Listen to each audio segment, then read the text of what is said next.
Hello guys, welcome back to the channel and welcome back to Elite Wrestling. तो guys finally आज का AEW dynamite show खत्म हो चुका है, जहां पर हमें आज ऑल एलीट रेसलिंग डायनामाइट का एक बहुत ही बढ़िया एपिसोड देखने को मिला है। और आज इस वीडियो में हम इसी शो के बारे में बात करने वाले हैं और गाइज जानने वाले हैं कि क्या क्या चीजें आज के डायनामाइट शो पर हुई और गाइज कैसा था ये शो। तो गाइज अब ज्यादा देर ना लगाते हुए चलिए ये वीडियो शुरू करते हैं और गाइज बात करते हैं आज के AEW डायनामाइट की। तो गाइज इस वीक वाले all Elite wrestling dynamite show की शुरुआत थोड़ी सी डिफरेंट थी, क्योंकि गाइज इस वीक के डायनामाइट शो की शुरुआत डायरेक्टली हो गई थी और हमें शो की शुरुआत में कोई भी प्रोमो पैकेज वीडियो नहीं देखने को मिला। लेकिन गाइस शो शुरू होते ही हम सीधा ऑल एलीट रेसलिंग के ओपनिंग मैच में पहुंचे, जो मैच ऑल एलीट रेसलिंग के वर्ल्ड टैग टीम चैंपियनशिप्स के लिए ऑल एलीट रेसलिंग के मेंस डिवीजन से एक नॉर्मल टैग टीम मैच था।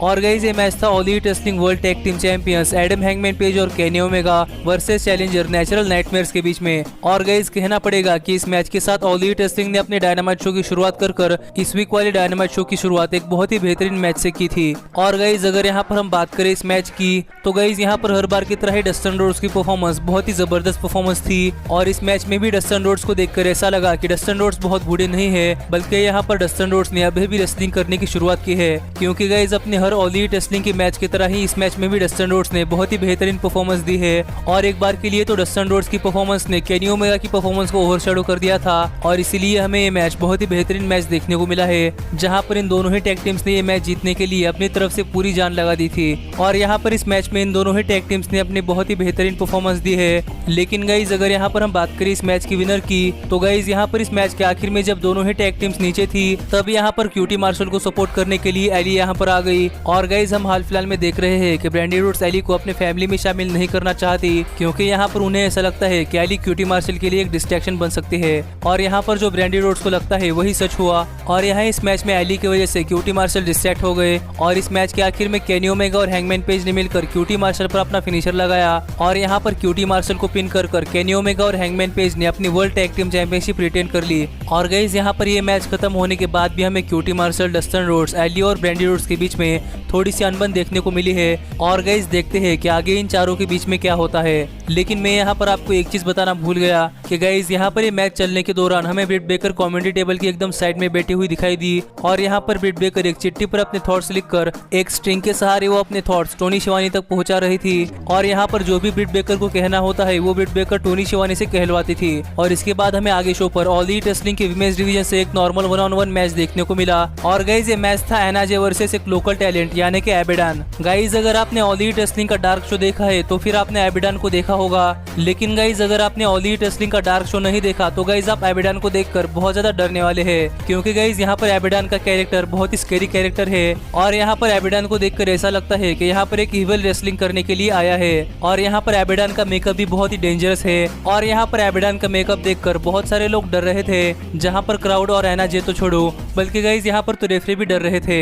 लेकिन गाइस अगर यहाँ पर हम बात करें इस मैच की, तो गाइस यहाँ पर इस मैच में एबिडान ने पूरी तरीके से डोमिनेट किया। और गाइस सरप्राइजिंगली इस मैच के आखिर में एबिडान ने एना जे पर अपना फिनिशर लगाकर एना जे को इस मैच में हरा दिया है। गाइस पता नहीं कि आगे हमें एबिडान ऑल एलीट रेसलिंग के डायनामाइट शो पर देखने को मिलेगी या नहीं, लेकिन यहाँ पर एबिडान ने ऑल एलीट रेसलिंग के एक जेन्युइन रेसलर यानी कि एना जे को इस मैच में हरा दिया है। और ये देखकर तो मैं भी शॉक हो गया था। लेकिन गाइस यहाँ पर इसके बाद डार्क ऑर्डर यहाँ पर आई और गाइस यहाँ पर डार्क ऑर्डर ने आकर रिंग साइड पर बैठे हुए कोल्ट कैबेना को एक एग्रीमेंट का एक लिफाफा दिया और पता नहीं उसमें क्या था। लेकिन गाइस यहाँ पर ये पढ़कर कोल्ट कैबेना बहुत ही ज्यादा शॉक में थे। लेकिन यहाँ पर सरप्राइजिंगली ब्रॉडीली यहाँ पर आकर एना जे को यहाँ से ले गए और शायद हमें आगे चलकर एना जे डार्क ऑर्डर में शामिल होती हुई दिखाई दे सकती है। लेकिन गाइस इसके बाद हमें शो पर अगला मैच ऑल एलीट रेसलिंग के मेंस डिवीजन से एक नॉर्मल 1-on-1 मैच देखने को मिला। और गाइस ये मैच था एमजेएफ वर्सेस बिली गन। और गाइस अगर यहाँ पर हम बात करें इस मैच की, तो गाइस यहाँ पर इस मैच की शुरुआत में एमजेएफ ने बिली गन को ओवरपावर करने की कोशिश की। लेकिन गाइस यहाँ पर बिली एमजेएफ से बहुत ज्यादा बड़े और बहुत ज्यादा ताकतवर थे, जिस वजह से यहाँ पर एमजेएफ बिली गन को ओवरपावर नहीं कर पाए और यही एमजेएफ ये मैच छोड़कर जाना चाहते थे।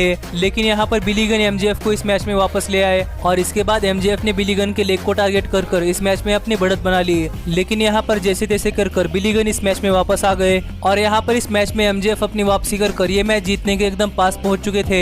लेकिन यहाँ पर हर बार की तरह वॉर्डलॉ ने इंटरफेयर किया और यहाँ पर वॉर्डलॉ ने ऑस्टन गन पर अटैक किया और यही बिली गन डिस्ट्रैक्ट हो गए। और इसी बीच एमजेएफ ने अपने डायमंड रिंग के सहारे बिली गन पर हमला किया और यहाँ पर बिली गन को पिन कर एमजेएफ ये मैच जीत चुके हैं। लेकिन गाइस यहाँ पर ये मैच खत्म होने के बाद एमजेएफ और रिंग साइड पर बैठे हुए जंगल बॉय के बीच में थोड़े से वर्ड्स एक्सचेंज हुए और यहाँ पर एमजेएफ और वॉर्डलॉ और जोरासिक एक्सप्रेस के बीच बीच में बहुत ही बड़ा ब्रॉल शुरू हो गया और यहाँ पर इस ब्रॉल को सेपरेट करने के लिए काफी सारे लोग आ गए थे गाइस। जिसके बाद हमें backstage Le Sex Gods यानी कि क्रिस जेरिको और सैमी गेवेरा का एक इंटरव्यू देखने को मिला और यहाँ पर क्रिस जेरिको ने बताया कि क्यों उन्होंने लास्ट वीक वाले डायनामाइट शो पर ऑरेंज कैसिडी पर बहुत ही ब्रूटली अटैक किया। और यहाँ पर क्रिस जेरिको का कहना यह था कि ऑरेंज कैसिडी हद से ज्यादा स्मार्ट बन रहे हैं, इसलिए यहाँ पर क्रिस जेरिको ने ऑरेंज कैसिडी पर हमला किया। लेकिन गाइस यहाँ पर इस वीक वाले डायनामाइट शो पर होने वाला ऑल एलीट रेसलिंग के टैग टीम चैंपियनशिप्स के लिए नंबर 1 कंटेंडर्स मैच जीतकर क्रिस जेरिको आगे चलकर ऑल एलीट रेसलिंग के टैग टीम चैंपियनशिप्स के लिए भी चैलेंज करना चाहते हैं। और यहाँ पर ये कहकर क्रिस जेरिको यहाँ से चले गए और हमें आगे शो पर टोनी शिवानी ब्रिट बेकर का इंटरव्यू लेते हुए दिखाई दिए। और यहीं पर ब्रिट बेकर का इंटरव्यू लेते लेते टोनी शिवानी ने हमें ये बताया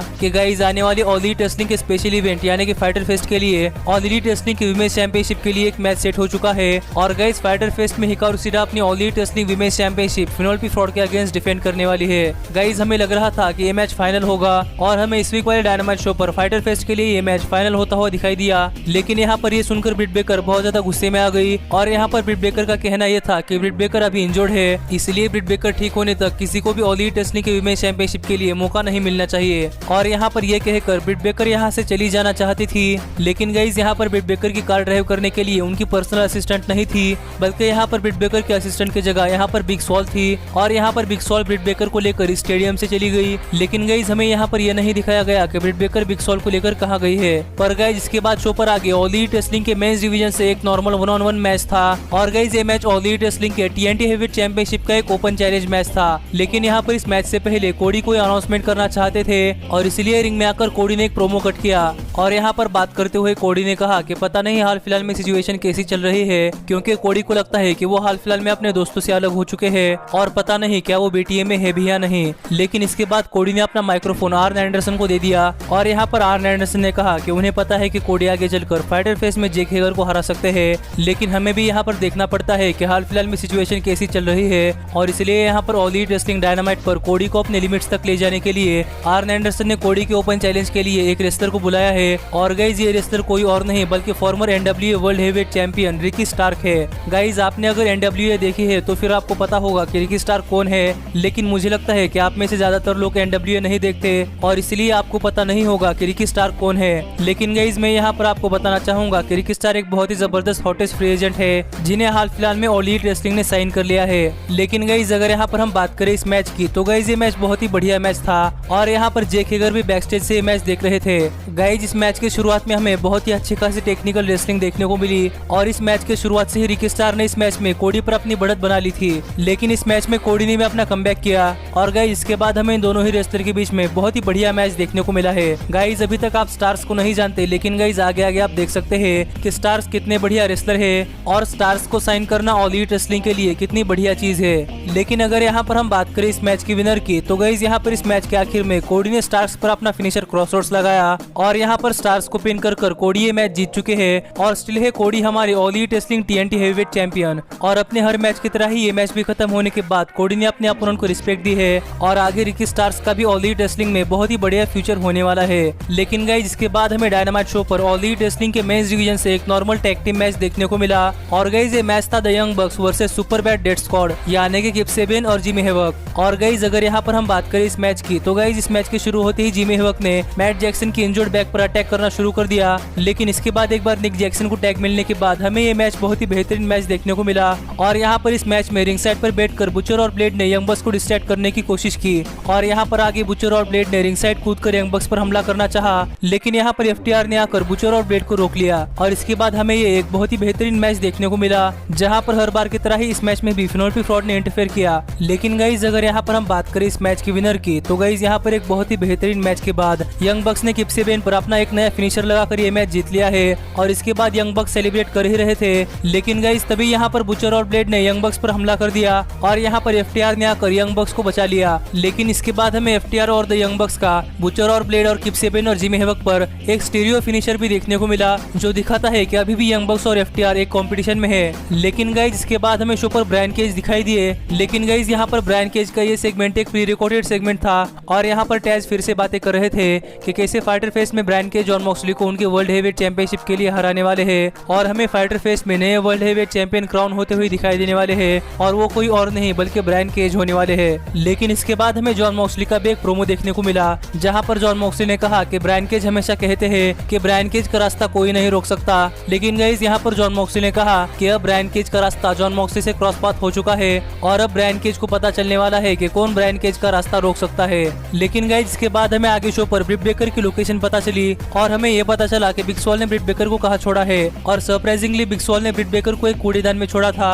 और गाइस इसके बाद हमें एक बहुत ही फनी सेगमेंट देखने को मिला और यहाँ पर सच में कहना पड़ेगा कि WWE के रोल मॉडल और AEW के रोल मॉडल यानी कि बेली और ब्रिट बेकर ये दोनों ही बहुत ही बढ़िया काम कर रही है और हाल फिलहाल में इन दोनों का कैरेक्टर और इन दोनों की प्रोमो स्किल्स मुझे बहुत ही फनी और बहुत ही अच्छी दिखाई दे रही है। और यहाँ पर ब्रिट बेकर ने बिग स्वॉल को वार्निंग भी दे दी है कि यहाँ पर बिग स्वॉल को इसकी कीमत चुकानी पड़ेगी। गाइस इसके बाद हमें आगे मैट हार्डी कमेंट्री ज्वाइन करते हुए दिखाई दिए, पर इसके बाद शो पर ऑल एलीट रेसलिंग के मेंस डिवीजन से एक नॉर्मल टैग टीम मैच था और गाइस ये मैच था लेसेक्स गॉड्स यानी कि क्रिस जेरिको और Sammy Guevara versus Best Friends. और गाइस अगर यहाँ पर हम बात करें इस मैच की तो गाइस ये मैच शुरू होती बेस्ट फ्रेंड्स ने क्रिस जेरिको और सैमी गुवेरा पर बहुत ही ब्रूटली अटैक करना शुरू कर दिया और इस मैच की शुरुआत से ही बेस्ट फ्रेंड्स ने इस मैच में अपनी बढ़त बना ली थी। लेकिन क्रिस जेरिको और सैमी गुवेरा ने अपने हील टैक्टिक्स के सहारे इस मैच में अपनी वापसी कर ली और हमें यहाँ इस मैच में क्रिस जेरिको और सैमी गुवेरा इन दोनों को ही बहुत ही बढ़िया परफॉर्मेंस देखने को मिली। गाइस ये मैच थोड़ा लंबा चला लेकिन इसके बावजूद भी ये मैच बहुत ही बढ़िया मैच था। लेकिन गाइस अगर यहाँ पर हम बात करें इस मैच की विनर की तो गाइस यहाँ पर इस मैच के आखिर में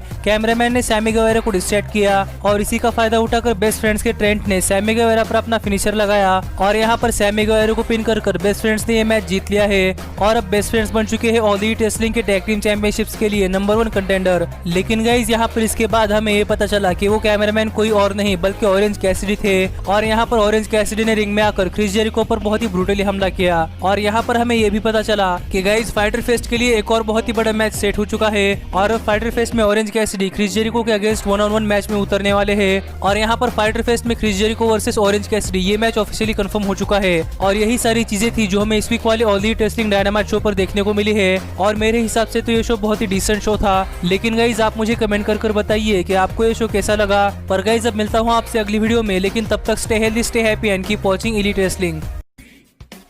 Hey, did you like that video? Click the screen for more. And where do you think you're going? And thanks so much for being the elite. The elite, the elite. What, Nick, you're not going to sing it all with me this time?